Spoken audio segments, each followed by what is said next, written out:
Yes, Mr. Das. My Lord, in a case stated while I was district judge at Devur, this point was highlighted with regard to this.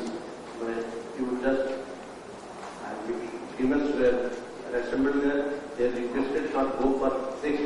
Somewhere they had made complaint against their will. In members of our in-laws families, they are compelled for detection of sex, and if it is found that female fetus is there, then it is terminated. So the question was there, where to make the complaint. Naturally, at that time, probably this act was not highlighted.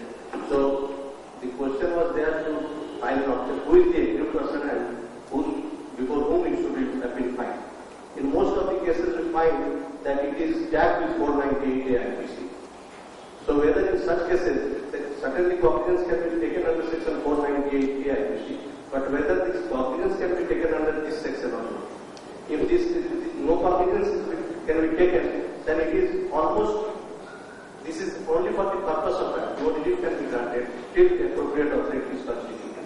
See, we have already pointed out that cognizance cannot be taken till some complaint is filed with the prior intimation to the appropriate authority or by the appropriate authority.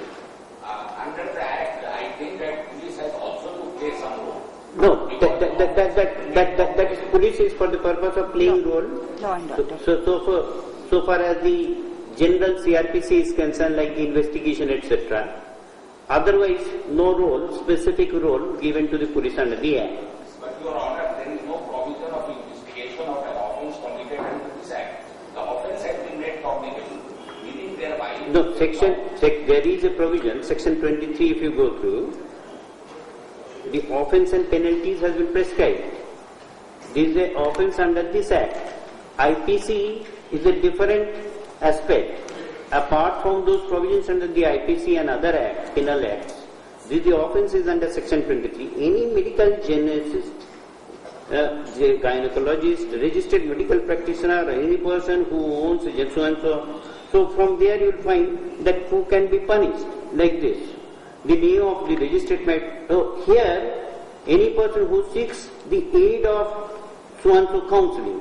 So any person here comes, it may be the husband, it may be the mother, in some cases. That is true, but I think that there is no provision under that for lodging the FIR and investigation. No, therefore I think the offence has been made cognizable. Therefore, if the police finds that any offence is being committed, the police can arrest the person, but he has to I'm asking you to look from the another angle. Police can lodge first of all, there should be a complainant, informant.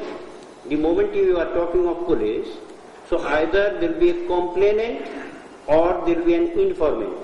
Number one, who will be the informant? The father of the child. The victim is the child in fetus. Let us discuss like this. Victim is the child in the fetus. And in most of the cases, it is either the parents both or one of them is the accused. The other accused are the doctors who are suggesting, who are playing a role. There are two provisions. One is penal action under this Act. Who will be lodging the FIR? Who will be the informant? Will the father be? Will the mother, even if she does not want, will lodge FIR against the husband? That the first problem is that who will be looking after this victim in a case of a murder, that is after the birth. The father is taking step for the purpose of lodging FIR in the matter of general genocide. Then that is there in the cases of otherwise, if it is a girl child and being killed by the parents, they are the accused, they will not be going for FIR. So informant is silent, but a person, even a neighbor, can go and lodge a FIR. But in this case, even a neighbor cannot move, even a police cannot lodge, and even the mother, if she wants, she cannot lodge without a notice to the appropriate authority under section 28(2). So that is the basic problem, and therefore what we were suggesting, that how we can take up the matter from tomorrow. Can we only blame that the government has not taken any step, no appropriate authorities there, nothing has been done? Then what we can do in the meantime? And at least we can go for legal awareness. We can aware the mother that you have a right to conceive. Your husband has no right for determination of sex. We can make them aware that determination of sex for any purpose while the child is in the fetus is a penal offence. Don't do it. So I was telling you that can you start a legal awareness camp? Case question will come whenever the appropriate authority will file and it will come before you. But before that you have a role to play as the chairman of the District Legal Services Authority. You can go to the villages, you can tell the people. Now you find how this started. If I know, so far as my knowledge is concerned, the history started 10, 20 years, 15, 20 years back. Some doctors starting giving guarantee that I am giving guarantee that you will have a male child. This is how this started. Then a number of persons started rushing to the doctors that he is the doctor. Then one or other came, yes, he treated in such a fashion that delivery, my wife, she delivered a male child. Then other rushed for because this society is rushing for the male child. And then what doctor did? Doctor first asked, conceive. Then they were asked to come after certain weeks. When the wife conceived, then the doctor, the woman conceived, then the doctor is calling. Then sex determination is done. After determination of sex, if it is found to be a girl child, then doctor used to abort the girl child. And then doctor used to say that we have treated you, it will take some more months. Go for again conceiving. This conceiving, this time it has failed, without saying it is a female that has been destroyed. Now next time again conceived, again went to the doctor. Suppose doctor this time finds that it is the sex determination is a female, male child. He says, yes, continue it. Now this time I am giving you guarantee. And determination is there, naturally the delivery will be of a male child. This is how they started getting the credit for the purpose of earning money.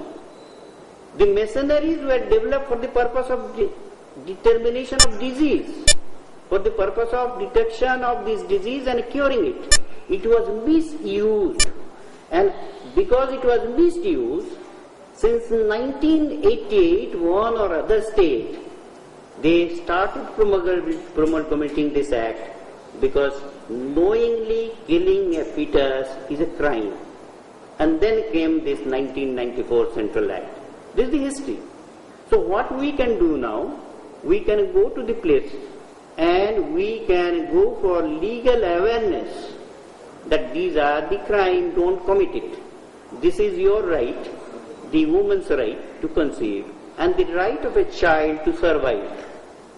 Yes, any other question? Yes, one question. Yes. Now, in the legal awareness camp, Yes. which I make them aware that if any offence is committed under this act, then it is punishable. Yes. Now the question is that your lordship raised, who will lodge the complaint? Yes. I fully agree with the view of Krishna Murari that once the offence is made cognizable, then any person, if they come to know that such offence is committed, they can inform the police. Yes, yes. And the police will immediately take cognizance. See subsection 2 to section 20. Yeah. See subsection 2 to section 28. There is actually the problem. We have seen it. Yeah. You have to read both that. No, sorry. Subsection this is a B, 28 1B. Yeah. A person, Then the police will report the matter to the appropriate authority. there is no appropriate authority. That is the main difficulty. Otherwise, a person can lodge. Appropriate authority has to be notified. Yes. Otherwise, a person who has given notice, a complaint can be lodged by any person, even police can lodge a complaint after giving a notice to the appropriate authority for 15 days. But there is another thing. 15 days notice, lodging of complaint. What happens in the meantime? The person can the person, the accused, be taken in custody during the investigation? And destruction of the evidence. If the evidence is destroyed by doctor, if the moment the father comes to know that now somebody has asked for a permission to prosecute me, he goes to the doctor, asks for destruction of all the evidence. What will happen? These are the flaw in the act. One thing is also lacking in the act, neither in the act nor in the rule, which is provided that the code of criminal procedure will apply. No, where it is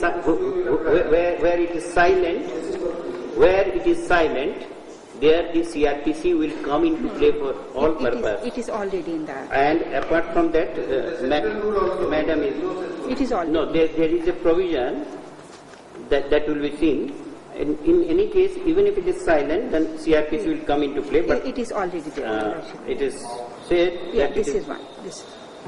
This is Section 31. Yeah, this is your lordship. Power to search and seize. 30 and 31. Yeah. Your lordship may use this one. It is not clear in that. No, it is silent in that sense. But silence when it is there, any criminal offence is to be proceeded in accordance to the CRPC. But in all the special act, you will find Because complaint case is to be filed, the moment it is the complaint case is filed, the procedure will start in the magistrate case in the manner the complaint case is determined. There are difficulties. Actually, we are deliberating the matter because there are flaws. There are flaws in the act, but that can be looked into only after deliberation. This is the beginning of deliberation towards the gender justice for the delivering and human rights. Yes. I have certain submissions. Can I? Because there are certain things which I can. Certain clarification is to be made by Smriti Sharma. whether the state has framed any rule or not. Yeah.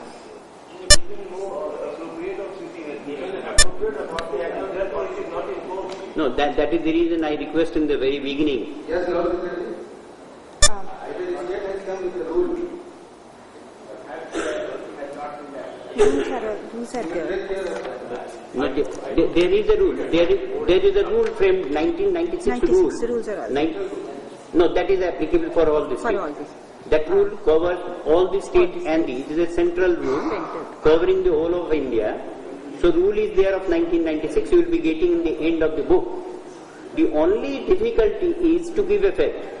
Now and therefore I was telling that this matter can be taken up by the District Legal Services Authority and the Jhalsa, and they can take up the matter with the court for a public interest litigation to give effect to the act in its letter and spirit. My Lord, in plain language we can say the right has been given, but no remedy can be provided to them unless the appropriate authority is also. Let me look into from another angle, just for your deliberation. It is not my opinion. I am thinking very loudly. Can a person kill a living child in the womb? Whether any provision of IPC will be attracted or not? Yes. Yes. So you don't have a remedy? Because this act is not there, otherwise no remedy is there? 312, So a 313. child in the womb is knowingly killed, determining the sex. There are a provision of law under which penal action can be taken. 312, 313, 314. Yeah. So, not that it is a remediless. It is the judges, while framing the charge, if they face difficulty in taking cognizance under one act, may take cognizance under another act with regard to same seat of charge, same seat of allegation, same seat of facts. Only thing is knowing a person with full knowledge, with intention, determine the sex to kill the child. If it is proved, then punishment, deterrent punishment can be given under the other provision of law. Apart from this, yes. Certain additions. Yes. Just a minute. 1 minute. I have certain addition. Otherwise, your Lordship has already concerned. It can be used because it is some sort of mental torturing to the woman. So far the theoretical portion is concerned. So far practical portion is concerned, it has no meaning, because no woman is to come and to say that the family is forcing her to go far. But if any woman comes, obviously, certainly it can be. And the second thing, because there is, obviously there is some sort of confusion, and when we talk about the section 27 and 28, because 27, previously it was taken like that, it should not be taken that it is some sort of personal matter, that because this 1970 Act was available when women could go for abortion in certain circumstances, that was mental trauma, physical trauma, or baby's reasons, or failure of contraceptives, etc., etc. But so far, because it should not be taken, it's a personal matter, or it is only a social problem, it is an offence, cognizable, where cognizable offence means action can be taken. It is only mentioning of the nature of the offence. So far the offence, who is to take cognizance? It is very clearly mentioned in section 28. No court shall take cognizance of an offence under the Act except on a complaint made by. So this is the procedure. Actually, what I wanted to bring before honorable judges, that is the case that was lost in Haryana, and the case was lost in 2002, January 2002. And at that time, appropriate authorities were not conversant or clear, because there is very confusing thing, section 27 and 28. So they went for the FIR, and that case has been dismissed on technical grounds in March 2006 on the reason by the honorable judge by saying that FIR was not allowed. So this is a very clear, and so far now in Rajasthan also there were sting operations conducted in 65 cases. So they all cases in there are FIRs. So now the ministry and the central cell is working on the issue. Let the FIR stand. Subsequently, we can say that the case could be clubbed, and the complaint is the fundamental or mandatory. Otherwise, the case we are to lose subsequently. Because judges are, honorable judges are also to decide the case according to the law. They also can't go beyond that. So this is another area. And so far the role of police is concerned, obviously we can call the police. I mean the appropriate authority can call the police, but only when there is a law and order problem. Otherwise, no FIR. Yes, in certain circumstances, what happens when we are to backtrack the case? When there is a recovery of fetus, it shows that illegal abortion was conducted. Okay, because the MTP Act says 12 weeks and 20 weeks. Okay, and 12 weeks with the recommendation of one doctor, and 20 weeks by the recommendation of two doctors, and at the registered place. MTP is also to be conducted at the registered place. Even so far the delivery is concerned, it is taken little bit relaxed manner, because it's a natural process. The child is trying to come out, mother is trying to put all her energies to bring the child out. When there is MTP, there is some sort of artificial thing is involved. So in those circumstances, only qualified or gynecologist can do that MTP. So when there is a backtrack, then only both the things are there. Under the MTP Act, under the other act, under the 312 or 313, whatever the section is applicable, and also complaint. So both the things can be. But when this is only matter of PC and PNDT, only complaint is allowed, permissible. Otherwise, number of times it has happened already. So now we are learning the lessons from the mistakes which we have committed earlier. Thank you. Yes. May I inform just like a query from the health secretary. Just I get a query from the health secretary. So he said that the appropriate authority in the state of Jharkhand has been constituted under the chairmanship of Deputy Director of Health. And No, not board.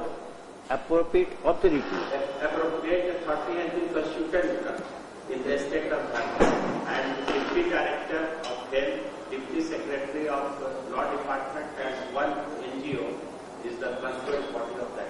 No, there is no body. It is to be notified individual officer or person. It is a body. You are talking of a board.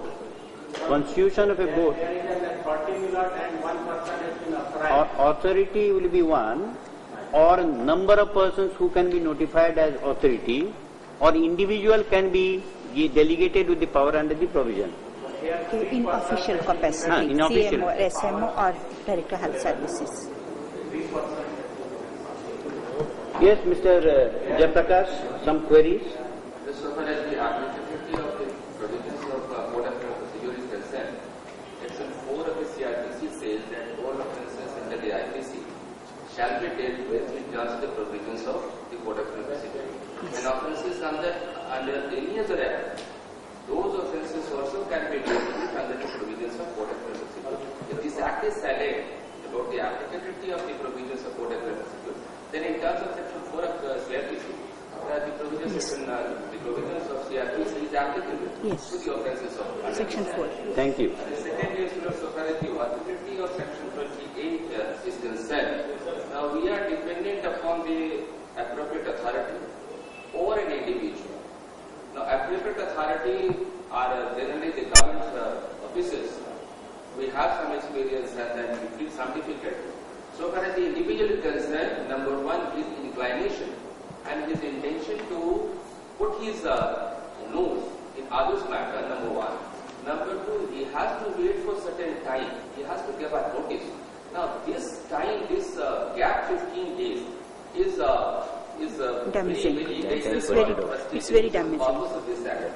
Therefore, I don't know, it says the offence is cognizable, but whether it can be investigated under the Code of Criminal Procedure with similar provisions, namely Section 55 of the Wildlife Protection Act, and then Section 63 or something of the High Excise Act, where a number of cases have failed because the police investigated, submitted a charge sheet, proceedings initiated, subsequently it has found that no, the complaint was not in terms of the act and the act being a special act.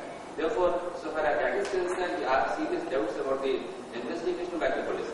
The question is whether police not acting as a police can act as a person in terms of subsection 1 clause B and lodge a complaint and thereby do something the purpose for which they are constituted, not as police but as individual. You see, just for giving reply to it, you see, police is also a person who can lodge it. Yes. This 1B is a complaint case. There, after the complaint, the investigation question will come later on, after if it is remitted by the court of magistrate for investigation, the question of investigation will arise thereafter. The CRPC will come into play according to the magisterial trial in a complaint case. So, that can be done. Now, so far as FIR is concerned, FIR, if appropriate authority is not lodged by the appropriate authority, lodged by individual, then that is the reason we are saying that you can go for legal awareness and the judges can take cognizance under the other provision of law under the IPC.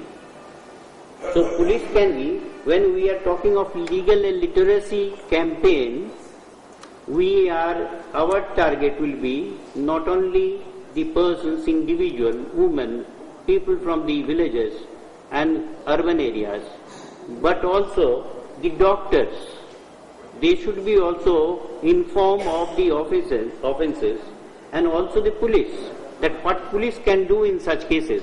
So legal awareness camp, there are various areas, grey areas where this camp can be conducted. The other thing which is being done, particularly in the village, remote villages, that is the high, what we call, the lady who is generally helps in the matter of delivery, but they are found to be killing the fetus for the purpose that they are aborting in a manner which is intentional, after knowing that there will be another child which will be, so some people go for these quacks. So there also a literacy camp can be conducted, that it is a penal offence. If you do so, then you will be penalized. So what we can start is the campaign first, and actually according to me, after the campaign and this sort of deliberation, some change is also required to be made in the act, but it is a matter of the legislature. We can't help. We can only look from our angle. Yes. There seems to be some confusion between section 27 and 28. It is thought to be the right reason. To my mind, section 27 speaks of cognizance by the police where an offence is cognizable. Police has independent authority to take cognizance where an offence is cognizable and to arrest a person and also to investigate. Section 28 speaks of cognizance by the court. Let us not confuse between a cognizance by the police and cognizance by the court. No. Just nature. Yes. Like we have section 188, yes, where the violation of order by an officer under 144 is committed. There is a prohibitory order. 144 is imposed, and somebody commits that offence, violates that offence. It is an offence under 188, and cognizance can only be taken by the court in terms of 195 or CRPC on the complaint of the officer. But at the same time, the police has the authority to take cognizance of the offence and arrest a person. That person, the police, after investigation, can lodge the material before the officer, and he can lodge a complaint before the court. These two things are independent. So the only answer to this, to my mind, is police can arrest a person because it's a cognizable offence. He will place the material before the officer. He can lodge a complaint to the court, and court can take cognizance. And there is a voting judgment also of the J&K High Court on it. According to me, section 27 is to be seen as this offence is cognizable. This talks of the offence, not the police. Offence is cognizable, and I think the question of cognizance will come only by the court. The police can only grant bail in the case of non-cognizable offence and can take cognizance only in the matter of the cognizable offence. Now, in the matter of the cognizable offence, so far as CRPC is concerned, it is a full role to play. So, in one way you can say that at least the first role can be played by whatever the role police can play by arresting the person or anything. But the question will be again production within 24 hours. The moment the production will be within the 24 hours, so question will come whether there is an FIR under this act or it is a general FIR under the penal code. FIR is there, but if it is a FIR for the purpose of this act, then what the court will do? There will be no FIR. No. I am taking like this. If a FIR is lodged, the question is that's put by Brother Kohli is that if a FIR is lodged, police has to play its own role.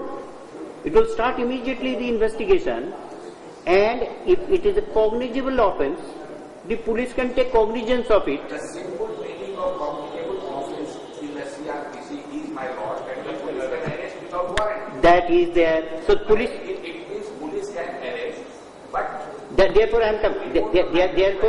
I was pointing out Therefore, I am pointing out that the question will be that immediately police will arrest without any warrant. Now, after that, he is to be produced before the court within 24 hours. And after when it is produced before the court, then it is for the court to determine, take into consideration, is it an FIR lodged alleging some offence under this provision of law? Then can he take into consideration that matter for the purpose of remand? This is one question. One is to look into from the angle of any offence committed under IPC and a remand. But remand is the case. There is no case. No, if FIR is lodged. There is a case. No, if FIR is lodged. FIR can be lodged without only after 15. No. You see, please, there is the distinction, please. This is the question raised by Justice Kohli and rightly raised. FIR, there is no prohibition to lodge FIR. My lord, if we consider the police as a person, then again the problem arises about notice of 15 days. As per 28. Please, let us do not confuse. There is a reported case in which an FIR was registered by the police for offence under 188. That FIR was endorsed by the district magistrate whose order was violated, and a charge sheet was filed in the court. The matter went up to the High Court and they approved because it was endorsed by the officer. They said it is a complaint by the officer, therefore court can take cognizance, even when the police had taken cognizance for purpose of investigation. So what I am... I remember there is one 1962, there is some judgment on that which deals with the issue. Why I am telling you, this is a contentious matter. But FIR lodging, there is no prohibition from lodging FIR. Nobody can be prohibited. Once FIR is lodged, police is to play its role as per the CRPC. Investigation can be started. Being a cognizable offence, a person can be arrested without the warrant. Then the question will be, where is actually the crux of the matter is after production before the court within 24 hours. Now the question will be, is the FIR is under the Indian Penal Code, the provision under the Indian Penal Code, or the FIR is stated to be an FIR under this Act? Under this Act, then according to me, subject to the opinion of the others, then court has no jurisdiction to take cognizance. If it is under any provision of law like IPC, then court can take into consideration and remand. So this is a matter, actually it requires a deliberation. No judgment can be delivered at this stage as a matter. Yes, may I request the Chief Justice, please, may I, just 1 minute. Honorable Chief Justice of Jharkhand High Court, having vast experience in the criminal jurisprudence, may I request the Chief? I do it after the Okay. Because I received it. Any, yes, what was the question? No courts can take cognizance of an offence under this Act except on a complaint made by the appropriate authority. Then B. B, a person who has given a notice of not less than 15 days in the manner prescribed to the appropriate authority of the alleged offence and of his intention to make a complaint in the court. Yes. So no complaint can be filed unless a notice of 15 days is given. Yes. Giving his intention to lodge a complaint. Yes. So there is no complaint in its Under this Act? under this Act. Yes, yes. So under this Act there can't be any cognizance. That was deliberation. So police That was the discussion. Yes. Because the offence has been made published. So an FIR has to be lodged by the police.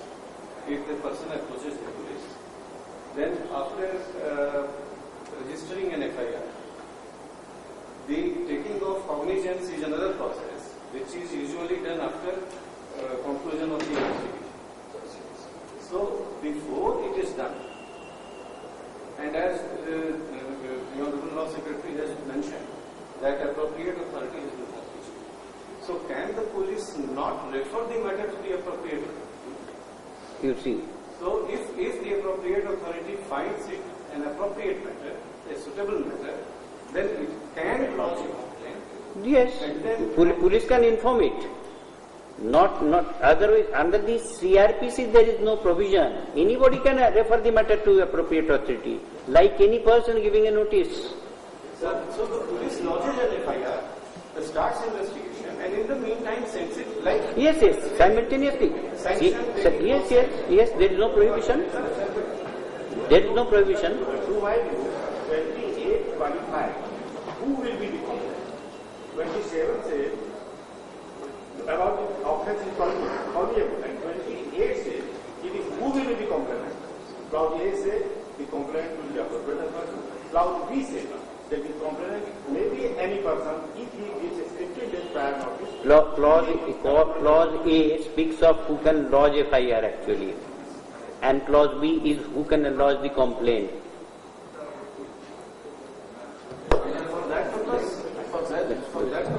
Now let us have a tea break now. The time, I think let us have a tea break.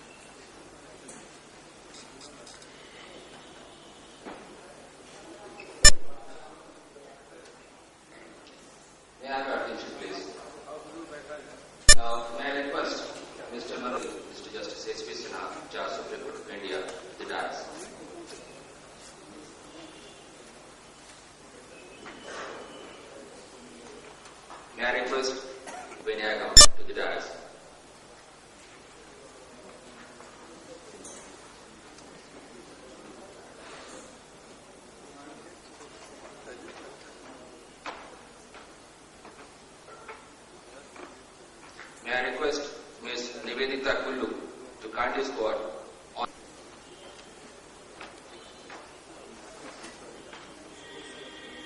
May I request High Court to the dais.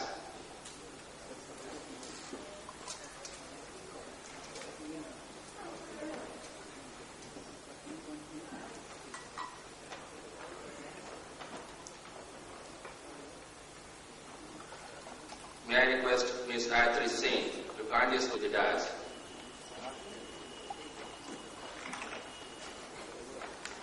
Justice S.K. Sinha, Judge, Supreme Court of India.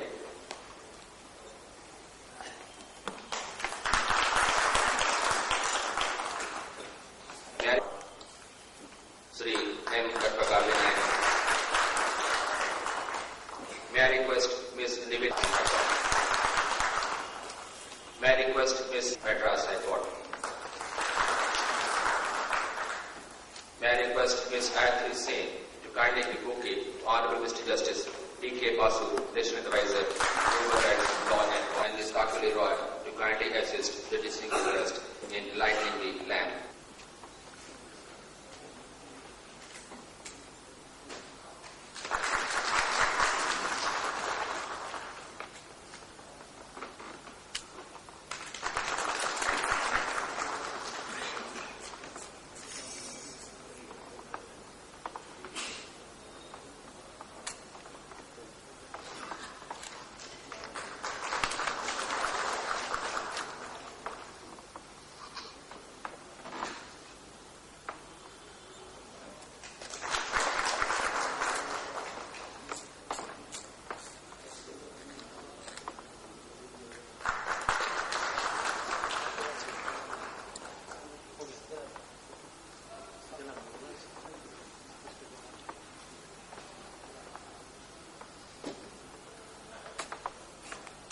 Jharkhand State Legal Services Authority, Honorable Mr. Justice D.K. Basu, National Advisor, Human Rights Law Network and Chairman, National Committee for Legal Aid Services, India, Honorable Judges of the Jharkhand High Court, the Director, Sri Krishna Lok Sabha Seva Sansthan, respected district judges of the different district, state of Jharkhand, Dr. Ratin Chand, Director, PCPNDT Cell, Government of India, Dr. P.M. Nair, Project Coordinator, Anti-Human Trafficking, UNODC, Ms. Veena Kumari Sharma, National Director, Human Rights Law Network, other members of the Human Rights Law Network, members of Jharkhand State Legal Services Authority. I am Jai Prakash Advocate, Jharkhand High Court. It's my pleasure to be anchor of the program in which the chief guest is our Honorable, the Chief Justice of the Jharkhand High Court, Sri M. Karpaka Vinayagam. In this colloquium, we will be discussing on two subjects. Firstly, various aspects of the Preconception and Prenatal Diagnostic Techniques, Prohibition of Sex Selection Act, basically aimed at to curb the misuse of prenatal tests on the pregnant mother. S.B. Sinha, Honorable Chief Justice, Jharkhand High Court, Honorable Mr. S.J. Mukhopadhyay, Judge, Chennai High Court. At present, Justice Iqbal, Executive Chairman, Jharkhand State Legal Service Authority, Honorable Judges of this High Court, Honorable Members of the Judicial Fraternity, ladies and gentlemen, this is the first program in the series from Human Rights Law Network with the partnership with National Committee for Legal Aid Services India and in Jharkhand State Legal Service Authority. This program we have organized is a 2 days program, and just now you have heard from Anchor, the learned advocate, that actually what is our scheme. We will discuss about, you have got the approach paper and the resource paper with you. Possibly everybody has got. Now, this 2 days program, we have divided the entire program in 4 commissions, 4 chapters, and due to the problem in arriving here, Justice Sinha, we had a talk with Honorable Chief Justice and also Justice Iqbal to change a little, to prepone the first session, and actually that you have done. We couldn't attend that time. Now the first inaugural session, that is that will come on the second as a second agenda. Now the thing is this, that we are 2 days. We have got the packed program, but here we have included 2 things that will not be available in your program. That program is, one is about 20 minutes a film on the subject, and also you have already received case studies, all of you. Now we need certain time, at least half an hour from your busy schedule, the entire program, that what we are thinking, of course it will be decided after lunch, that we will request you to possibly tomorrow, otherwise you won't get time. The case studies will be considered by group, and there will be 4 groups, and 4 groups will consider 1 case study each, and they will prepare their recommendation after consideration by the group members, and one member of the amongst the group, one will be the leader. He will make presentation, and with every group there will be one our facilitator. They will take care and they will take note of, and this will be there will be input will be given, and then it will be shown on the screen so that everybody can see the recommendation of one group. Other three groups can also discuss on the recommendation of these groups. This is our methodology, how we will proceed. Therefore, that will come to you. The case studies are before you. Now, ladies and gentlemen, I will not take time because we are taking a long time. Therefore, I welcome you all. This scheme was initially in Jharkhand, but there will be other three like colloquium, one in UP, other one is in the Chhattisgarh, and the other one will be Madhya Pradesh. Now, this is the first in the series. Therefore, let us see how the colloquium can give us inputs and some interaction amongst our members. Now, you have come from a long distance. Some of you have taken much pain to attend. Initially, when I discussed with Justice S.J. Mukhopadhyay, when he was here as the executive chairman, I discussed the methodology and modalities of this colloquium. Now, it was decided that the honorable district learned district judges and the officers of district judges rank, they will be invited in this 2 days program. I hope you have come with much taking pain, a lot of problem, and particularly this weather, inclement weather.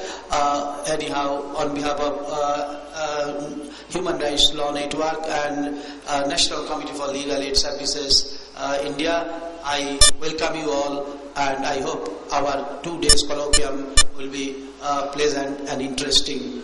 Thank you all.